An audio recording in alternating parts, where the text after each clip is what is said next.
activity 6, finding text evidence. So in our short story, Stray, we know that Doris finds a stray dog and she wants to keep him, but her dad says no, and then in the end, the dad has a change of heart, right, and lets her keep the dog. Okay, so let's start with the setting. Number 1, what is the setting of the story? So you should have something to the effect of the story is set at the Lacey's home on a snowy winter day in the modern day present. Oops. It's kind of snowy winter day. We have been working on setting of this story for quite some time. So we know that it was very snowy, it was very cold, it was a winter day, and it was not in the future, it wasn't in the past, it was just kind of happening now, right? So we're gonna say present. Okay, now move that a little bit for you. Okay, we're going to cite specific evidence from the text. Well, if we move over here to page 1, this is our page 1 here, we know it said all kinds of things. There was icicles that were hanging, there was snowdrifts, swallowed up automobiles, the birds were so fluffed up they looked comic, and they were so fluffed up that because they were cold, the puppy was shivering, its tail between its legs. So page 1, we found that on page 1. So let's go ahead and cite our evidence here. We're going to say exactly what we just found. So icicles hung 3 feet or more from the eaves of houses. Let's see, snowdrifts swallowed automobiles, and the birds were so fluffed up, comma, they looked comic. Okay, so there's our evidence. That is exactly what we found. Okay. Okay. Now remember, you guys, you are able to pause this video whenever you need to. If you need to finish writing that, just go ahead and pause the video and then start up again when you are ready. Okay, number 2. Would the stray puppy make a good pet? Explain why or why not. Okay, so what do you think? I think absolutely. So yes, the puppy would make a great pet. So he stayed, and you know what? I thought it was a girl. Maybe she, right? She stayed out of the family's way. Out of the family's way. Did not make a noise. Hello. Did not make a noise, and did not damage anything in their home.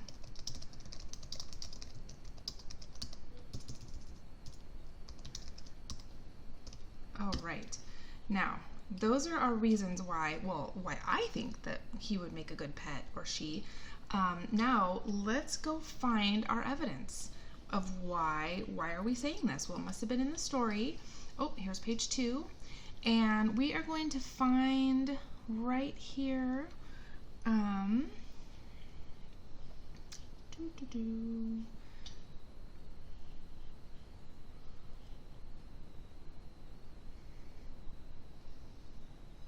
I think this is supposed to be page 3, actually. And let's see if I got them. Yep, here we go. I mismarked it, you guys. Oh, I'm so sorry. This is actually, and I'm just going to fix it very, very quickly. This is page 2. Okay. 4 days passed and the puppy did not complain. It never cried in the night or howled at the wind. It didn't tear up everything in the basement. It wouldn't even follow Doris up the basement steps unless it was invited. It was a good dog. Okay, so that is our evidence right there. So let's go ahead and take a couple of these sentences and put that on our graphic organizer. Before we do that, I'm just going to fix this just in case we have to come back to it. And this is page 3, not page 2. My mistake. All right, so let's get back to this. And our text evidence was that the puppy never complained, never said a word. You never heard anything from it, right? So it never cried in the night or howled at the wind. It didn't tear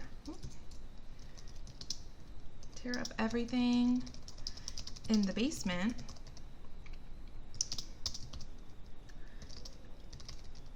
It wouldn't even follow Doris up the basement steps.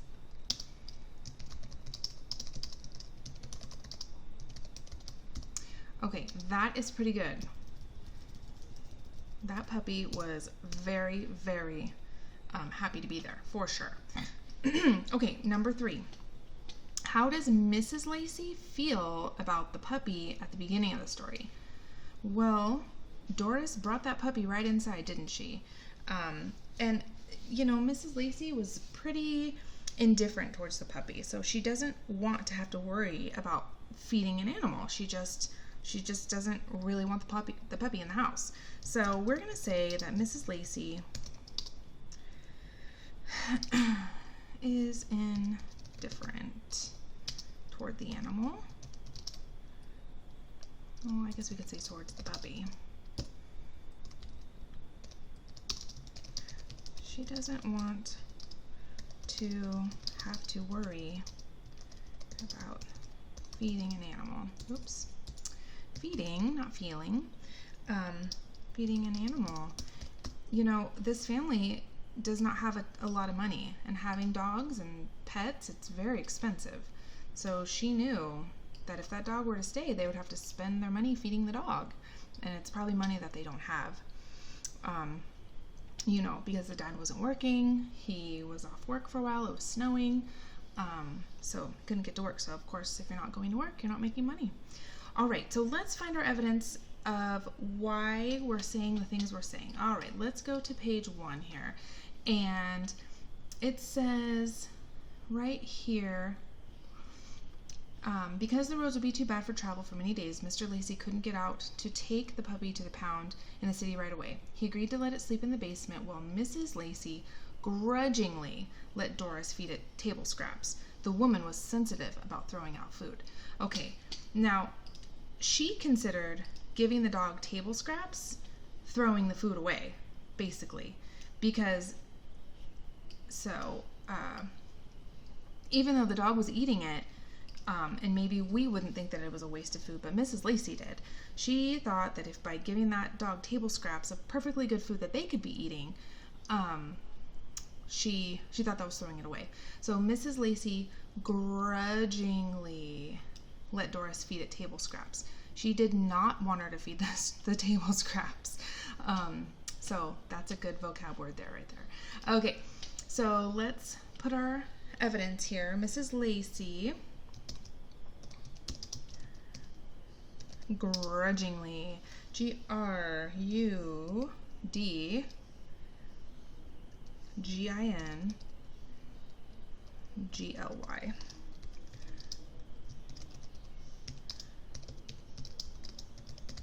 All right, she grudgingly let Doris feed it table scraps. And it also said the woman was sensitive about throwing away food. All right, so even though the dog was getting the food, Mrs. Lacey considered it throwing it away, basically. Okay, very good. Remember, guys, you can pause it when you need to and get right back to it when you're ready. Okay, number 4. Does the stray want to be a part of the Lacey family? Well, yes, I think so. Oh, goodness. I'm going to say yes. The stray wants to be a part of the Lacey family.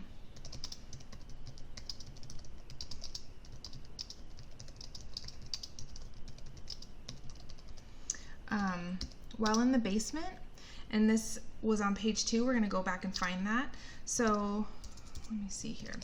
While in the basement, oh, maybe it was a he. Okay. He liked to lay near the door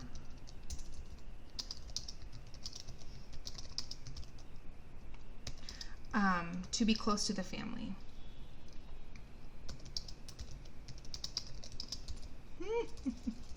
I'm making all kinds of mistakes, huh? I need some coffee. Coming close to the family. Okay, and he was always wagging his tail when Doris opened the door. So let's write that.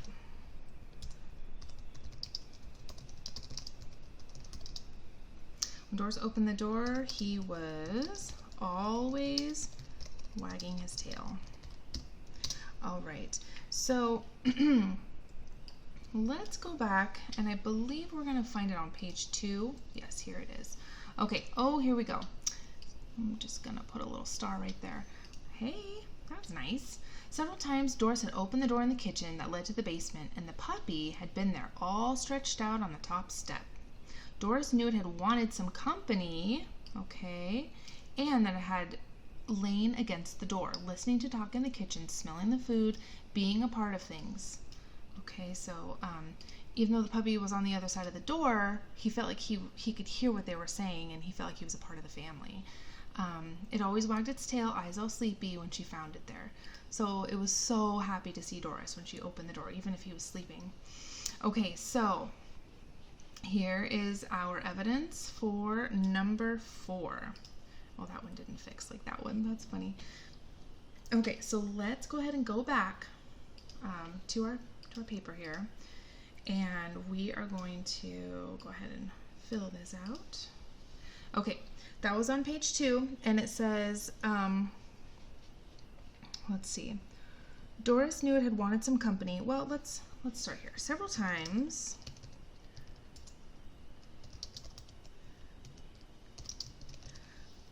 Doris had opened the door in the kitchen that led, to the basement, and the puppy had been there all stretched out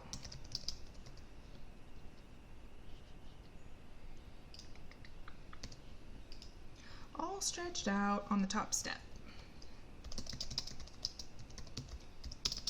Okay, let's see. Doris knew it had wanted some company.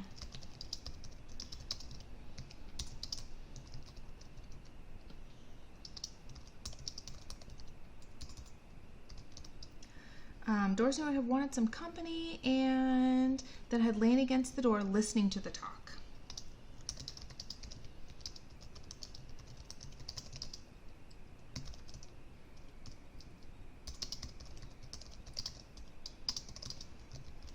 Okay, and we're going to stop there for that one because that is plenty evidence. Okay? All right, number 5. Oh, and this was such a sad part of the story. What does Doris do after her puppy leaves for the pound? No, that's not what it says. What does Doris do after her father leaves for the pound with the puppy?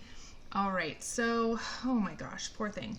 Doris went into her bedroom. Her bedroom and cried herself to sleep. Poor Doris. Okay, now let's go back and find this, and I believe, yes, I believe it was on page 3, the real page 3, not this thing. All right, so let's see. So this is after she's crying in the pillow, and she heard the trunk of the car slam shut, which, by the way, let's just investigate this really quick. Mrs. Lacey shook her head. You know we can't afford a dog, Doris. Try to act more grown up about this. Okay, Doris pressed her face into the pillow. So she's just a kid. She can't act more grown up. Her feelings are not mature. So she pressed her face in the pillow to hide them because she's like, well, what am I supposed to do? So she hid her face, okay, literally, to hide her feelings. Now, outside, she heard the trunk of the car slam shut, and one of the doors open and close. Where's the dog? Where did he put the dog? We haven't even discussed this yet. He put the dog in the trunk, okay? And then one of the doors open and close. That's what I'm thinking. Unless he opened up his door and the dog hopped in on the driver's side and got in, but I doubt it, because we know that Mr. Lacey, like we said, he's a no-nonsense guy. He's like, whatever, I'm taking this dog to the pound. And I think this evidence points to Mr. Lacey putting the dog in the trunk of the car. Okay, so anyways, I just wanted to point that out. Yeah. Okay, so Daddy, she whispered, please. She heard the car travel down the road, and although it was early afternoon, she could do nothing but go to bed. So it was early afternoon. So, 1, 2, 3 o'clock possibly, right around then, maybe not even 3 o'clock. She could do nothing but go to bed. She cried herself to sleep, and her dreams were full of searching and searching for things lost.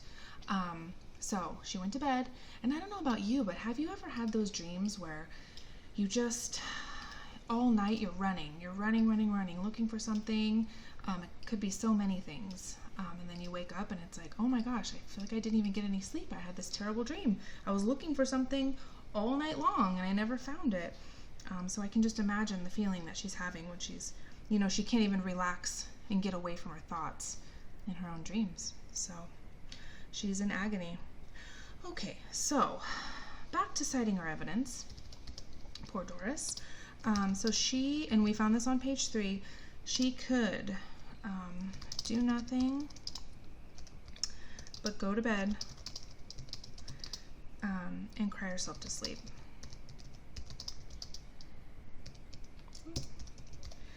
Okay, and we're also going to put that her dreams were full of searching and searching.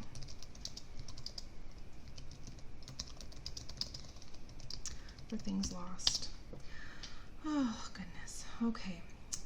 Let's see. Now, this is our last one. Like I said, you guys, please pause the video if you need to and just get right back to it when you're ready.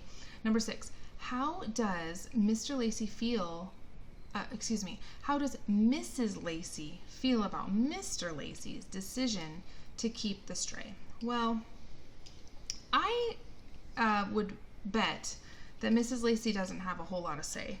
But, so it wouldn't have mattered if he didn't change his mind, she probably would have just been fine with it anyways. But I think that Mrs. Lacey is surprised, first of all,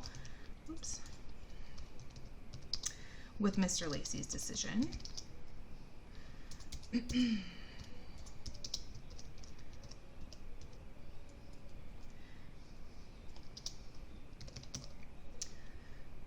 Because, it's so unlike him. I'm getting the feeling that it's so unlike him to make that decision. He's a very no-nonsense guy. Like we said, he cleans his fingernails with the knife, and he put the dog in the trunk, and he's like, that's it, we're done. But no, so she's surprised that he brought that dog back. Okay, Mrs. Lacey is surprised with Mr. Lacey's decision, but I think that she's happy about it.